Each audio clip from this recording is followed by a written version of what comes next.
Hello बच्चों, कैसे हो आप सब? बढ़िया। चलिए, you all are most welcome बेटा।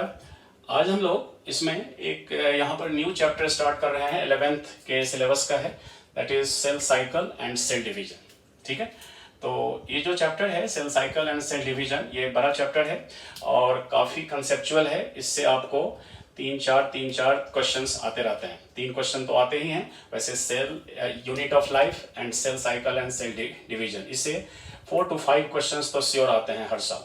और उसमें से सेल साइकिल चैप्टर से cell cycle and cell division जो है चैप्टर, इसी से ज़्यादा क्वेश्चन आता है। तो इसीलिए 2-3 क्वेश्चन तो श्योर है, इसीलिए इसको अच्छे से समझना है। और इस पूरे चैप्टर को हम लोग 2-3 पार्ट में पढ़ेंगे।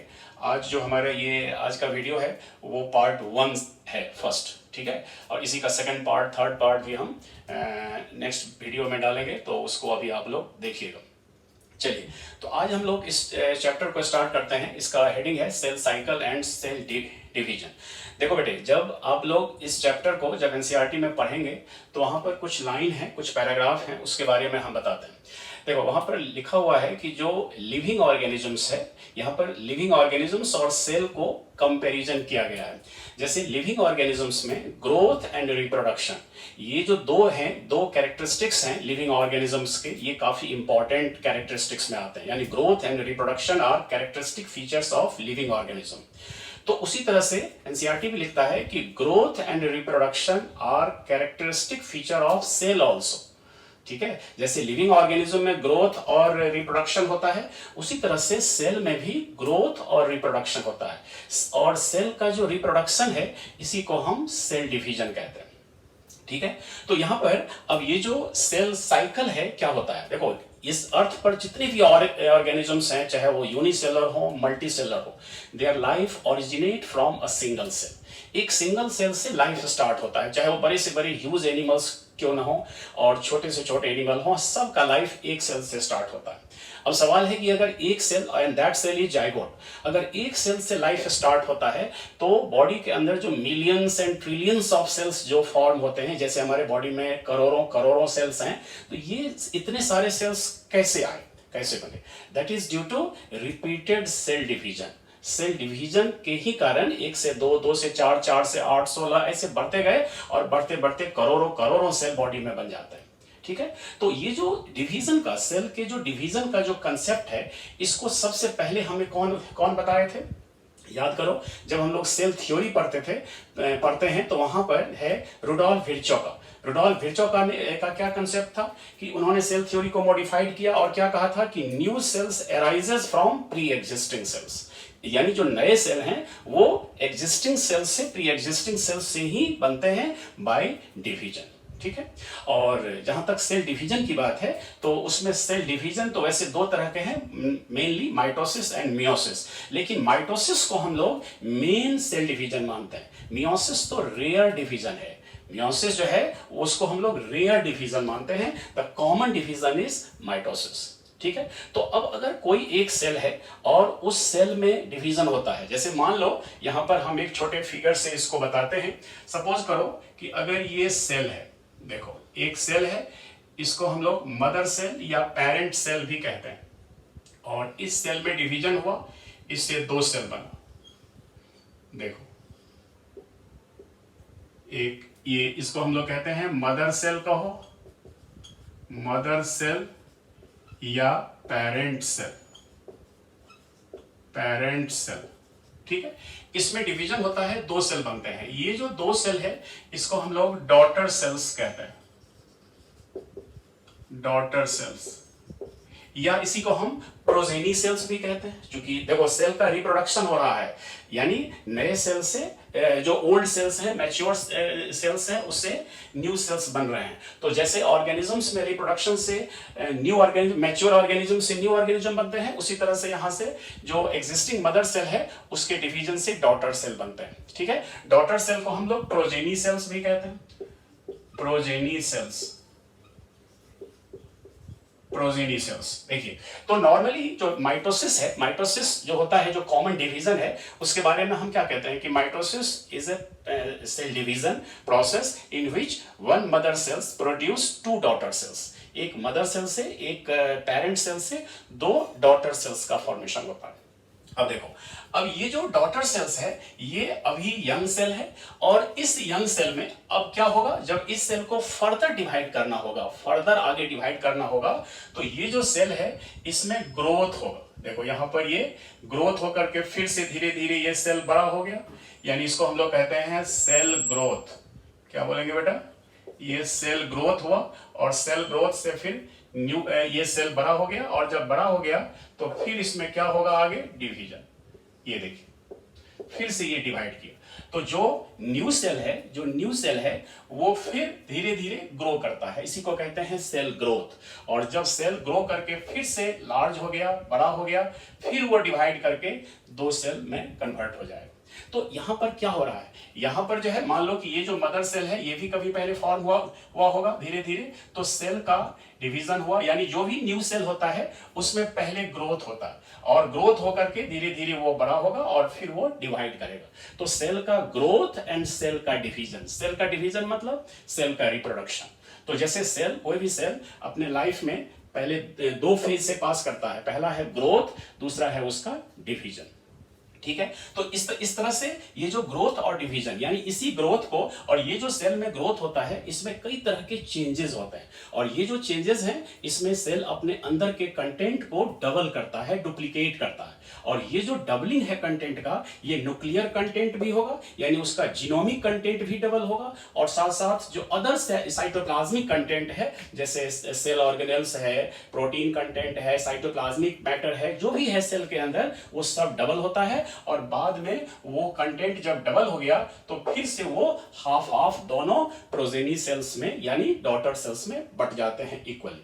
ठीक है, तो इस तरह से ये जो एक पूरा प्रोसेस है, यानी कि पहले सेल क्या करता है, पहले डिवाइड करने से पहले प्रिपरेशन करता है, फिर उसके बाद डिवीजन करेगा, फिर अगर उसको डिवाइड करना है तो ये फिर से अपना प्रिपरेशन करेगा, यानी उसका ग्रोथ होगा, फिर वो डिवाइड करेगा। तो ये जो प्रिपरेशन एंड डिवीजन का जो प्रोसेस है ये साइक्लिक वे में चलता है, यानी प्रिपरेशन डिवीजन। और ये जो प्रिपरेशन और डिवीजन का जो प्रोसेस है ये साइक्लिक प्रोसेस में रिपीट होता रहता है, इसी को हम कहते हैं सेल साइकिल। क्लियर हो रहा है? अच्छा, अब ये जो सेल साइकिल है, देखो एनसीईआरटी सेल साइकिल को एक प्रॉपर वे में जो डिफाइन किया है, यहां पर देखिए सेल साइकिल है क्या। सेल साइकिल को यहां पर हमने लिखा कि सीक्वेंस ऑफ इवेंट्स, याद रखना सीक्वेंस ऑफ इवेंट्स, यानी ये एक स्टेप में नहीं होता, सीक्वेंशियल प्रोसेस होता है। Sequence of events through which a cell duplicate its genome मतलब डीएनए, तो डीएनए को डुप्लीकेट करता है, उसको डबल करता है, synthesises all constituents of the cell, और सेल के अंदर के जितने कॉन्स्टिट्यूएंट्स हैं, साइटोप्लाज्मिक कंटेंट हो चाहे जो सेल ऑर्गेनेल्स हैं, वो सब को डबल करता है, डुप्लीकेट करता है, and finally divided into two daughter cells. ठीक है, और इस पूरे सीक्वेंस को हम लोग एक सीक्वेंशियल प्रोसेस को कहते हैं सेल साइकिल। समझ में आ गया? तो ये सेल साइकिल में ये पूरे सारे इवेंट्स आते हैं जिसमें सेल प्रिपरेशन भी किया और डिवीजन भी किया। तो पहले प्रिपरेशन करेगा, फिर उसके बाद डिवीजन करेगा। और देखिए यहां पर ये जो पूरा का पूरा प्रोसेस है ये बहुत ही एक सीक्वेंशियल तो है ही, कंट्रोल्ड प्रोसेस होता है। और ये जो कंट्रोल प्रोसेस है ये जीन से कंट्रोल होता है, तो इसीलिए ये पूरा का पूरा जो प्रोसेस है ये जेनेटिकली कंट्रोल्ड होता है। ठीक है, ये भी बहुत इंपॉर्टेंट पॉइंट है, एनसीईआरटी का पॉइंट है, it is a genetically controlled process. जैसे आप जानते होंगे कि जो कैंसरस सेल्स होते हैं, जो किसी जीन में अगर म्यूटेशन के कारण सेल में कैंसर होता है, तो उस केस में क्या होता है कि जो डिवीजन का जो प्रोसेस है वो कंट्रोल्ड नहीं रहता, अनकंट्रोल्ड हो जाता, और सेल बहुत ही रैपिडली डिवाइड करके ट्यूमर फॉर्मेशन कर लेता है, दैट कॉज कैंसर। तो इसीलिए ये जो पूरा का पूरा एक कंट्रोल प्रॉपर वे में जो सेल अपना प्रिपरेशन करता है, डिवीजन करता है, ये एक जेनेटिकली कंट्रोल्ड प्रोसेस होता है। ठीक है, अब देखो, अब यहां पर जो ये जो सेल साइकिल है इसमें क्या होता है, इसमें ग्रोथ होता है और डिवीजन होता है। तो जहां तक ग्रोथ की बात है, यानी कि प्रिपरेटरी फेज की बात है, देखिए यहां पर है ग्रोथ जो है ये तो कंटिन्यूअस प्रोसेस है, मतलब अब और ग्रोथ में क्या क्या सब आता है, cytoplasmic content as well as nuclear content, genomic content. तो देखो वैसे ग्रोथ तो पूरे प्रोसेस में पूरे कंटिन्यूअसली चलता रहता है, लेकिन इसमें कुछ चीजें ऐसी होती हैं जैसे डीएनए का डुप्लीकेशन है, जैसे कि इसमें ऑर्गेनेल्स का डुप्लीकेशन है, ये पूरे प्रोसेस में नहीं होता, उसके लिए पर्टिकुलर फेज होता है, उस फेज में वो डीएनए डबल करता है या ऑर्गेनेल्स को डबल करता है, डुप्लीकेट करता है। देखो यहां पर एक लाइन है, growth is a continuous process. Growth तो कंटिन्यूअसली चलता रहता है, सेल का साइज तो कंटिन्यूअसली बढ़ता रहेगा, which takes place throughout the life of a cell. But duplication of organelles, organelles का डबल होना, डीएनए रेप्लिकेशन होना, ये सब कुछ specific stage of cell cycle में ही होता। ठीक है, आगे हम बताएंगे कि जैसे कि डीएनए का जो डुप्लीकेशन है वो स्पेसिफिक एक एस फेज होता है, वहां पर होता है। ठीक है, तो इस तरह से ग्रोथ तो कंटिन्यूअसली चलता रहेगा, लेकिन डीएनए का डबल होना यानी डीएनए का रेप्लिकेट होना यानी और ऑर्गेनेल्स का डबल होना, ये स्पेसिफिक स्टेज में ही होता है। ठीक है, अब ये जो सेल साइकिल का जो टाइम होता है, पीरियड, ये ऑर्गेनिज्म टू ऑर्गेनिज्म वेरी करता है। यानी एक पूरे सेल साइकिल में, देखो सेल साइकिल में क्या क्या सब आया, प्रिपरेशन हुआ, डिवीजन हुआ, प्रिपरेशन हुआ, डिवीजन हुआ। तो ये जो प्रिपरेशन और डिवीजन का जो टाइम होता है, ये स्पीसीज टू स्पीसीज अलग अलग होता है, सेल टू सेल भी वेरी करता है। जैसे यहां पर एनसीईआरटी दो एग्जांपल आपको बताया कि एक तो जो टिपिकल ह्यूमन सेल है, ह्यूमन के सेल में के सेल साइकिल में टोटल कितना टाइम लगता है। देखो एक टिपिकल ह्यूमन सेल में ये टाइम है 24 आवर्स। ये 24 आवर्स जो है ये आपको दोनों चीजों को मिलाकर है, पूरे सेल साइकिल का, प्रिपरेशन एंड डिवीजन, 24 आवर्स। और दूसरा एग्जांपल है ईस्ट सेल का। ईस्ट सेल में क्या है, वो है 90 मिनट्स, 1.5 घंटा। ये आपको याद रखना है, इंपॉर्टेंट पॉइंट है, एनसीईआरटी का फैक्ट्स है कि 24 घंटे लगते हैं किसमें, ह्यूमन के सेल के, ह्यूमन में सेल साइकिल को कंप्लीट होने में, और ईस्ट सेल में यही टाइम कितना है, 90 मिनट्स। ठीक है, चलिए अब हम लोग यहां से एक सेल साइकिल को समझते हैं कि इस सेल साइकिल में कौन कौन से फेजेस होते हैं। ठीक है, देखो यहां पर हमने एक सेल साइकिल को ड्रॉ किया है, और यहां पर ये जो पूरा एक साइकिल के फॉर्म में है, यहां से देखो, यहां से इस सेल साइकिल का जो मेजर पार्ट है, देखो ये जो आउटर हमने ये लाइन ड्रॉ किया है, यहां से यहां तक, ये पूरा का पूरा जो ये है, इसको हम लोग कहते हैं इंटरफेस। देखो ये जो ब्लू लाइन से डिमार्केटेड है, ये पूरा यहां तक एरो, इस पूरे पार्ट को कहेंगे इंटरफेस, और ये जो छोटा सा पार्ट है इसको कहेंगे क्या, एम फेज या डिवीजन फेज।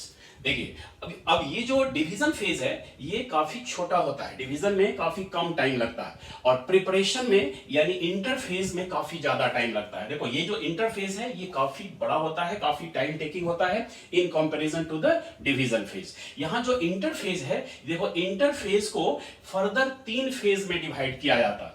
इंटरफेज देखो इंटरफेज को हम लोग कई और नामों से जानते हैं, रेस्टिंग फेज, प्रिपरेटरी फेज। ठीक है, और ये जो इंटरफेज है इसमें फर्दर 3 फेजेस होते हैं, G1 phase, S phase and G2 phase. ठीक है, G1, S एंड G2। और ये जो डिवीजन फेज होता है जिसमें सेल डिवाइड करता है, ये जो डिवीजन है इसमें भी 2 फेज आते हैं, 2 स्टेज आते हैं। एक है कैरियोकाइनेसिस मतलब उसमें न्यूक्लियस का डिवीजन होगा, चूंकि डिवीजन का है तो डिवीजन में पहले न्यूक्लियस का डिवीजन होता है, फिर बाद में साइटोप्लाज्मिक डिवीजन होता है, दैट इज साइटोकाइनेसिस। तो डिवीजन फेज में भी 2 फेज आएंगे, स्टेज आएंगे, एक कैरियोकाइनेसिस, दूसरा साइटोकाइनेसिस। ठीक है, और इस दोनों को मिलाकर हम लोग कहते हैं माइटोटिक फेज यानी डिवीजन फेज। अब ये जो माइटोटिक या डिवीजन फेज है, ये देखो अब दोनों का जो टाइम है, जैसे बताए थे कि जितना भी टाइम टोटल सेल साइकिल में कंज्यूम होता है उसका more than 95%, very important, more than 95% time जो है वो इसी इंटरफेज में कंज्यूम होता है, मोर देन 95%। ठीक है, और लेस देन 5% टाइम जो है वो किस में कंज्यूम होता है, डिवीजन में यानी एम फेज में। ठीक है, नेचुरली प्रिपरेशन में ज्यादा टाइम लगता है। घर में भी कोई फंक्शन होता है तो क्या होता है, हम लोग कई सप्ताह से, महीनों से प्रिपरेशन करते रहते हैं और 1 से 2 दिन में फंक्शन कंप्लीट हो जाता है। तो किसी भी चीज को के प्रिपरेशन में ज्यादा टाइम लगता है, और वो जो इवेंट है जिसके लिए हम प्रिपरेशन कर रहे हैं उसका टाइम काफी कम होता है। देखो यहाँ तो ये 95% जो टाइम है, मोर देन 95% ये इंटरफेज में, और लेस देन 5% टाइम किसमें, डिवीजन फेज में। अब जैसे यहां पर देखो ह्यूमन के केस में अगर ये 24 आवर्स का है पूरा, तो इसमें से 1 घंटा, देखो 24 घंटे में 1 घंटा मात्र लगता है डिवीजन में, बाकी 23 घंटा जो है वो प्रिपरेशन में लगता है। सब एनसीईआरटी का लाइन है ये कि ह्यूमन सेल के सेल साइकिल में जो टोटल 24 आवर्स का टाइम है, इसमें से मात्र 1 घंटे में सेल डिवाइड कर लेता है और 23 आवर्स जो है ये प्रिपरेशन में लगाता है। ठीक है, तो यहां पर मोर देन 95% है, मोर देन 95%। क्लियर हो गया? अच्छा, अब देखो, अब ये जो पूरा का पूरा ये जो फेजेस हैं यानी इंटरफेज में जो 3 फेज है G1, S और G2। देखो अब यहां पर जो सेल साइकिल का जो सीक्वेंस है फेजेस का, फेजेस ऑफ सेल साइकिल, अब इसमें आपको एक प्रॉपर सीक्वेंस क्या होगा। जैसे मान लो कि हम पहले सेल पहले प्रिपरेशन करेगा या पहले डिवीजन करेगा, पहले प्रिपरेशन या पहले डिवीजन, पहले इंटरफेज या पहले डिवीजन फेज, पहले इंटरफेज आएगा, प्रिपरेशन आएगा। तो सेल साइकिल का जो प्रॉपर सीक्वेंस है उसमें पहले सबसे पहले आता है G1, फिर S। देखिए यहां पर हमने लिखा ये सबसे पहला, ये सेल साइकिल का प्रॉपर सीक्वेंस है G1, S, G2 then M। ठीक है, इस पर कई बार क्वेश्चन भी आ चुके हैं। The proper sequence of cell cycle that is G1, S, G2 and M। ठीक है, अब देखो, अब ये जो इंटरफेज है इसमें आपको क्या क्या है, पहला है, सबसे पहला क्या है, G1 फेज। देखो G1 फेज को हम लोग कई नामों से जानते हैं, कई नाम है इसके अलग अलग। जैसे फर्स्ट गैप फेज है, फर्स्ट गैप फेज कहेंगे। उसके बाद पोस्ट माइटोटिक फेज, देखो ये माइटोसिस के जस्ट बाद स्टार्ट होता है। ठीक है, तो इसीलिए पोस्ट माइटोटिक फेज भी कहते हैं। सिंथेसिस फेज से जस्ट पहले होता है तो प्री सिंथेटिक फेज भी कहते हैं या प्री सिंथेसिस फेज भी कहते हैं। ठीक है, तो ये सब इनके नाम हैं। एस फेज यानी सिंथेसिस फेज कहते हैं। ये पूरे सेल साइकिल का एक बहुत इंपॉर्टेंट फेज होता है, एस फेज। इसी में सेल अपना डीएनए डबल करता है, डीएनए डुप्लीकेशन होता है। ठीक है, और इसके बाद आता है आपको G2 फेज। G2 फेज के भी अलग अलग नाम है, सेकेंड गैप फेज का हो, पोस्ट सिंथेसिस फेज का हो, चूंकि S के बाद आएगा, प्री माइटोटिक का हो, माइटोसिस से जस्ट पहले आएगा, तो इसलिए इसको प्री माइटोटिक फेज कहते हैं। ठीक है, तो ये आपको ये 3 फेजेस हैं इसके इंटरफेज के, और ये हो गया इसका डिवीजन फेज यानी M फेज। ठीक है, तो ये आपको प्रॉपर सीक्वेंस है। अब हम लोग यहां पर जान लेते हैं कि ये जो इंटरफेज है, इसके जो तीनों फेजेस हैं यहां पर G1, S और G2, इसमें क्या क्या होता है, इनमें क्या क्या चेंजेस होते हैं सेल के अंदर, सेल किस तरह का प्रिपरेशन करता है। ठीक है बेटा, देखो बेटा, ये जो आगे के जो तीनों फेजेस हैं जो इंटरफेज में, इसमें क्या क्या सब होता है, G1 में क्या, S में क्या, G2 में, इसको देखिए, इसको हम लोग कुछ पॉइंट से समझ लेते हैं। देखो सबसे पहले G1 में क्या क्या चेंजेस होंगे। G1 में सबसे पहले देखो, चूंकि ये जो G1 फेज है ये जस्ट माइटोसिस के बाद, जब मान लो कि यहाँ पर जब सेल बन के आया नया सेल, तो वह जस्ट सबसे पहले G1 में इन करता है। ठीक है, और G1 में जब इन करता है तो अब उसमें क्या क्या सब चेंजेस होते हैं। देखो इट इज द इंटरवल। सबसे पहले ये जान लो कि ये G1 जो है, G1 किसके किसके बीच में है, एक तो डिवीजन फेज और इधर S फेज। S फेज किसके लिए जाना जाता है, डीएनए डुप्लीकेशन के लिए। तो इसीलिए एनसीईआरटी लिखता है कि G1 is the interval between mitosis and synthesis of DNA. देखो सिंथेसिस ऑफ डीएनए कहाँ होगा, S फेज में, और माइटोसिस है इसके बीच वाला ये फेज है, इसीलिए इसको इंटरवल बिटवीन यानी उसके बीच में होगा, माइटोसिस और सिंथेसिस ऑफ डीएनए के बीच में। ठीक है, यानी S फेज और M फेज के बीच में आता। अब जैसे ही सेल G1 में इन करेगा तो उसमें कई तरह के चेंजेस होते हैं। ठीक है, जैसे सेल साइज का अपना कंटिन्यूअसली इंक्रीज होता रहेगा। क्यों इंक्रीज होगा, क्योंकि इसमें बहुत सारे मेटाबॉलिक एक्टिविटी बहुत फास्ट चलने लगते हैं। जैसे देखिए, मेटाबॉलिक प्रोसेस फास्ट होने का क्या मतलब है, सेल अपना तैयारी स्टार्ट कर देता है। जैसे fast synthesis of nucleotides, ATP, amino acids, RNA, ये सब तेजी से बनने लगते हैं। सॉरी, देखिए ये सारी चीज यहाँ पर रैपिडली फॉर्म होने लगेंगे। Fast synthesis of nucleotides, ATP, amino acids, ये सब, और मोस्टली ऑर्गेनेल्स यहीं पर डुप्लीकेट होता है, मोस्टली ऑर्गेनेल्स यहीं पर डुप्लीकेट होगा। अच्छा, अब देखो, अब इसमें होता क्या है, अब यहाँ पर एक इंपॉर्टेंट फेनोमेनन ये होता है कि जो मैच्योर ऑर्गेनिजम्स हैं, जो मैच्योर ऑर्गेनिजम्स हैं, उनमें बहुत सारे ऐसे टिश्यूज या सेल्स होते हैं जिनके सेल मैच्योर हो जाते हैं और वो अब फर्दर डिवाइड नहीं करेंगे। ठीक है, तो जिस सेल को आगे फर्दर डिवाइड नहीं करना है वो प्रिपरेशन क्यों करेगा। तो देखो, अब जैसे ही वो सेल G1 में इन किया, जो सेल जिसको आगे डिवाइड नहीं करना है वो अपना वो मैच्योर हो गया, तो वैसा सेल अब आगे फर्दर जीवन में बहुत आगे बढ़ने से पहले ही यहां से एग्जिट ले लेता है मतलब कि वह अपना प्रिपरेशन रेस्ट्रिक्ट कर देता है, रोक देता है, ठीक है, क्योंकि उसमें आगे उसको डिवाइड ही नहीं करना है तो वो अपना प्रिपरेशन क्यों करे। तो इसीलिए वहां से वो सेल G0 फेज में चला जाता है, G0 या G0 फेज में चला जाता है। देखो ये जो G0 फेज है ना, ये इसको हम लोग क्विसेंट फेज भी कहते हैं, क्विसेंट फेज। अब G0 फेज में जब सेल चला जाता है तो क्या वो सेल डेड हो जाता है? नहीं, सेल्स एक्टिव, मेटाबॉलिकली एक्टिव रहता है। देखो यहाँ पर जो G0 फेज में जो सेल हैं वो लिविंग होंगे, मेटाबॉलिकली एक्टिव होंगे, लेकिन वो अपना प्रिपरेशन, अपना डुप्लीकेशन अब रोक देते हैं, क्योंकि आगे उनको डिवाइड करना ही नहीं है। तो देखिए बहुत सारे सेल्स हैं, यहां पर हमने लिखा है G0 के बारे में कि in mature organism some cells do not divide, आगे डिवाइड नहीं करेगा। जैसे आप नर्व सेल को देखो, क्या नर्व सेल एक बार बनने के बाद फर्दर डिवाइड करेगा? नहीं करेगा। तो नर्व सेल जो है ये G0 फेज में चला जाता है। हार्ट सेल्स एक बार जब हार्ट फुली ग्रो कर गया मैच्योर ऑर्गेनिज्म में, तो फिर उनके सेल में फर्दर डिवीजन रुक जाता है। और ऐसे कंडीशन में क्या होता है कि वो फर्दर डिवाइड नहीं करेगा। हाँ, अगर कुछ सेल टिश्यू अगर हार्ट के डैमेज होते हैं तो उसको फिर से कंपनसेट करने के लिए कुछ सेल डिवाइड करके उसको हील कर देते हैं, लेकिन नॉर्मली उनके हार्ट मैच्योर कंडीशन में हार्ट सेल्स डिवाइड नहीं करते, ठीक है। तो अब देखिए ऐसे कंडीशन में जब सेल चले गए तो उसको हम लोग G0 स्टेज बोलते हैं। देखिए G0 स्टेज के बारे में यहाँ पर एक लाइन है कि G0 फेज जो है, ये G0 phase, in G0 phase cells are metabolically active. देखो यहां सेल्स क्या होता है? मेटाबॉलिकली एक्टिव होता है, but do not proliferate. Proliferate का मतलब फर्दर डुप्लीकेशन, प्रिपरेशन, ये फर्दर उसमें unless it is called on to do so. और ये तब तक प्रिपरेशन, तब तक डुप्लीकेशन नहीं करेगा जब तक कि उसको ऐसा करने के लिए कहा नहीं जाए, ठीक है। तो ऐसा मतलब ये इसीलिए होता है कि कभी कभी ऐसा होता है कि सेल एक बार G0 फेज में चला गया और अगर जरूरत हुई तो फिर वो डिवीजन में फिर से साइकिल में वापस आ सकता है।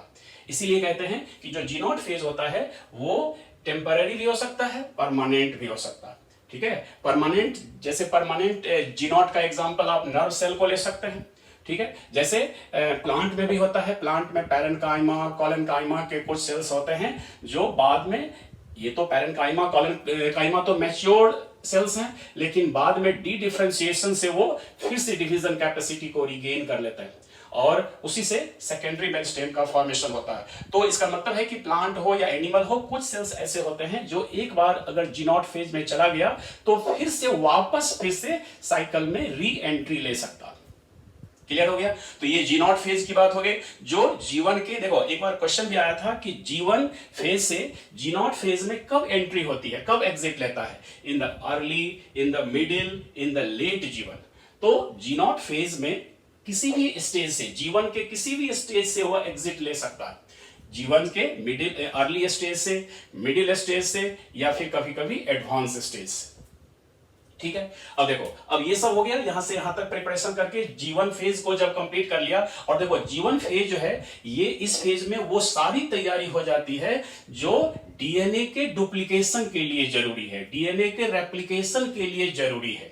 क्योंकि देखो आगे आने वाला जो फेज है वो एस फेज है, तो एस फेज में जाकर के सेल को क्या करना होता है? वहां पर डीएनए डुप्लीकेट करना होता है। तो डीएनए को डबल करने के लिए जितनी भी तैयारी चाहिए वो सब G1 में ही कंप्लीट हो जाता है, ठीक है। अब जब मान लो यहां पर G1 जब कंप्लीट हो गया तो सेल इन कर जाता है एस फेज में, ठीक है बेटा। और एस फेज में देखो, एस फेज काफी इंपॉर्टेंट है, बताए थे, सिंथेसिस फेज। यहां पर आकर के सेल में क्या क्या होता है? न्यूक्लियस और साइटोप्लाज्म, दोनों में कई तरह के चेंजेस होते हैं। और सबसे इंपॉर्टेंट ये है कि यहां पर डीएनए का डुप्लीकेशन या रेप्लिकेशन होता है, वेरी वेरी इंपॉर्टेंट। तो ये जो एस फेज है, यहीं पर रेप्लिकेशन या डुप्लीकेशन ऑफ डीएनए होता है, और ये कहां होगा? न्यूक्लियस के अंदर, न्यूक्लियस के अंदर। अब देखिए, अब एनसीईआरटी यहां पर लिखता है कि अगर G1 फेज में अगर सेल के अंदर, न्यूक्लियस के अंदर अगर डीएनए का अमाउंट अगर 2C है, 2C है, C मतलब कांस्टेंट वैल्यू होता है, अगर 2C है तो S फेज में आकर के, यानी S फेज में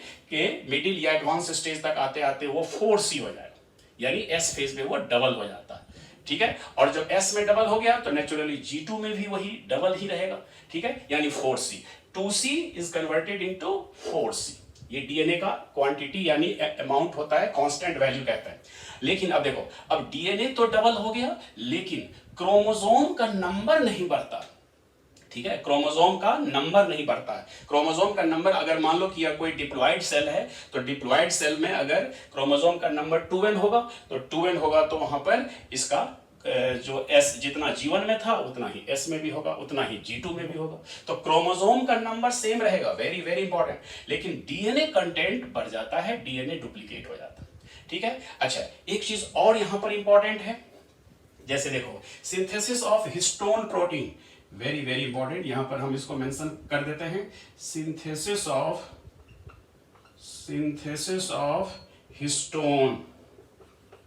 हिस्टोन प्रोटीन भी यहां पर बनता। देखिए सिंथेसिस ऑफ हिस्टोन प्रोटीन, अब ये डीएनए का डुप्लीकेशन भी हो गया, तो डीएनए का डुप्लीकेशन कहां होता है? न्यूक्लियस के अंदर। और ये जो हिस्टोन प्रोटीन का सिंथेसिस होता है ये साइटोप्लाज्म, ठीक है। तो हिस्टोन प्रोटीन का सिंथेसिस भी एस में होता है। साथ साथ साइटोप्लाज्म में एक और चेंज आता है, और चेंज क्या आता है कि वो सेंट्रियोलिक डुप्लीकेशन होता है, सेंट्रियोल्स भी यहां पर डुप्लीकेट करता है। तो साइटोप्लाज्म में जो चेंजेज आए, एक तो आपको हिस्टोन प्रोटीन का सिंथेसिस यहीं पर होता है और सेंट्रियोलिक डुप्लीकेशन भी यहीं पर होता है। और चूंकि हिस्टोन प्रोटीन और डीएनए के मिलने से क्रोमेटिन बनता है, क्रोमेटिन के यही दो मेन कंपोनेंट हैं, कौन कौन? डीएनए और हिस्टोन प्रोटीन। और जब डीएनए और हिस्टोन प्रोटीन डबल हो गया तो यहां पर क्रोमेटिन डुप्लीकेशन हो जाता है। और यही क्रोमेटिन डुप्लीकेशन जो है, यानी उसी को हम क्रोमोसोमल डुप्लीकेशन भी कहते हैं। क्रोमोसोम का कंटेंट बढ़ रहा है, नंबर नहीं बढ़ रहा, ठीक है। तो ये सब हो गया एस में। और उसके बाद लास्ट में आता है, जब यहां से एस फेज में हो गया तो अब ये इन कर जाएगा G2 में। और G2 में देखो, G2 में क्या सब होता है? Synthesis of RNA and protein, यहां फिर आकर के आरएनए प्रोटीन का बनना कंटिन्यू हो जाएगा। सम स्पेशल प्रोटीन्स भी यहां पर बनते हैं, ट्यूबुलिन, क्योंकि ये जो ट्यूबुलिन है यही स्पिंडल फाइबर फॉर्मेशन में हेल्प करेगा। यानी ट्यूबुलिन प्रोटीन का रोल चूंकि डिवीजन में है आगे माइटोसिस में, इसीलिए ये प्रोटीन यही आकर के बनता है, स्पेशल प्रोटीन ट्यूबुलिन प्रोटीन। और ये जो ट्यूबुलिन प्रोटीन का सिंथेसिस होगा और कुछ सेल ऑर्गेनेल्स यहां पर डुप्लीकेट होते हैं, जैसे माइटोकॉन्ड्रिया, गोल्गी बॉडी, प्लास्टिड्स, इन सब का डुप्लीकेशन यहां होता है। और सेल साइज कंटिन्यूअसली इंक्रीज होगा। देखो बता रहे हैं कि सेल साइज G1 से लेकर के G2 तक लगातार बढ़ता रहता है, सेल का साइज बढ़ता गया बढ़ता गया बढ़ता गया। लेकिन डीएनए डुप्लीकेशन, ऑर्गेनेल्स डुप्लीकेशन, ये सब पर्टिकुलर फेज में ही होता है, ठीक है। तो इस तरह से ये आपको ये सब है। अच्छा, एक चीज और हम बता दें, जब ये यहां पर ये कंप्लीट हो गया, जब ये इंटरफेज कंप्लीट हो गया यानी तैयारी पूरी हो चुकी है, तो सेल अब इन करेगा किसमें? डिवीजन फेज में। और ये जो डिवीजन है इसमें अब सेल अपना इसको हम लोग कहते हैं एम फेज या डिवीजन फेज, ठीक है। और नॉर्मली जो डिवीजन होता है, जैसे माइटोसिस और मियोसिस, दो तरह के डिवीजन हैं, तो इन दोनों डिवीजन को हम लोग पढ़ेंगे। और वैसे माइटोसिस जो है, जो कॉमन डिवीजन है, ये अगर जो एनिमल में मोस्टली डिप्लॉइड ऑर्गेनिजम्स में माइटोसिस होता है, और डिप्लॉइड सोमेटिक सेल में, डिप्लॉइड एनिमल के डिप्लॉइड सोमेटिक सेल में कौन होता है, क्या होता है? माइटोसिस, ठीक है। वैसे कुछ रेयर एनिमल्स हैं जिसमें हैप्लॉइड में माइटोसिस होता है, लेकिन एनिमल में मोस्टली डिप्लॉइड सोमेटिक सेल में ही माइटोसिस होता है। जबकि प्लांट में क्या है कि प्लांट में हैप्लॉइड सेल में भी माइटोसिस हो सकता है, डिप्लॉइड में भी माइटोसिस हो सकता है, ठीक है। ये सब बातें हम लोग जो डिवीजन फेज में माइटोसिस में डिटेल पढ़ेंगे, ठीक है। तो आज यहां तक हम लोग ये सब सेल साइकिल के फेजेस की बात कर लिए और यहां पर इंटरफेज की बात हो गई। अब जो है हम लोग नेक्स्ट क्लास में जो डिवीजन फेज है उनमें एक क्लास में हम लोग माइटोसिस को डिटेल पढ़ लेंगे और दूसरी क्लास में हम लोग मियोसिस को डिटेल पढ़ लेंगे, ठीक है बेटा। तो आज इतना ही रखते हैं। नेक्स्ट जो लेक्चर होगा या जो वीडियो होगा उसमें हम माइटोसिस को डिटेल में बताएंगे अच्छे से, उसको भी देखिएगा। और आज इतना ही, ठीक है। ओके बेटा, thank you all, good night.